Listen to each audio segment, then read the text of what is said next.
যুবসাথী প্রকল্প নিয়ে বড় খবর আজকে মমতা বন্দ্যোপাধ্যায় ঘোষণা করেছে। ইতিমধ্যেই যারা জানেন না তাদের জন্য বলি, যুবসাথী প্রকল্প আপনারা প্রত্যেকে জানেন যে 21 বছর বয়স থেকে 40 বছর বয়স পর্যন্ত যারা এখনো চাকরি পাননি তাদেরকে 1,500 টাকা করে মাসিক সহায়তা রাজ্য সরকারের তরফ থেকে দেওয়া হবে। যারা শিক্ষা সংক্রান্ত স্কলারশিপগুলি বাদ দিয়ে অন্য যে কোনো রকমের সুবিধা পান তারা একমাত্র এটাতে অ্যাপ্লাই করতে পারবেন না, এছাড়া বাকি প্রত্যেকে এটাতে অ্যাপ্লাই করতে পারবেন।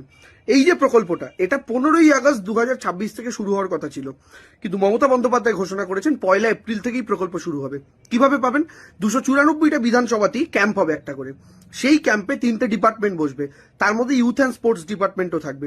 সেই ইউথ অ্যান্ড স্পোর্টস ডিপার্টমেন্টের যে টেবিল, সেখান থেকে আপনারা এর ফর্ম ফিল আপ করতে পারবেন, করে নিজেদের আবেদন জমা দিতে পারবেন। তাই আগামী 1 এপ্রিল থেকে যুবসাথী প্রকল্প চালু হচ্ছে। প্রত্যেকের জন্য এই প্রকল্প, একমাত্র যার এই বয়স থেকে এই বয়স, যে লিমিটেশন আমি বললাম 20 থেকে এই 21 থেকে 40 বছর বয়স পর্যন্ত যারা যারা আছেন এখনো পর্যন্ত চাকরি পাননি, চাকরি পাওয়ার জন্য তাদের সহায়তা হিসাবে ধরুন ফর্ম ফিল আপ, গাড়িতে যাতায়াতের খরচ, ইন্টারভিউ দিতে যাওয়া, তার আগে তো অনেক খরচ হয়, তার বাবদই রাজ্য সরকারের তরফ থেকে 5 বছর পর্যন্ত এই সহায়তা টানা পাবেন।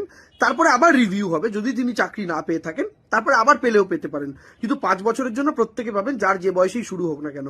তো এই প্রকল্পটা চালু হচ্ছে, প্রত্যেকে অ্যাপ্লাই করুন, এলাকায় খোঁজ রাখুন আপনার এলাকায় কোথায় কবে আপনার বিধানসভাতে সেই ক্যাম্প বসছে, প্রত্যেকে আবেদন করুন এবং মমতা বন্দ্যোপাধ্যায় যা বলেন তা কিন্তু করে দেখান। লক্ষ্মীর ভান্ডারও পাওয়া গেছে, যুব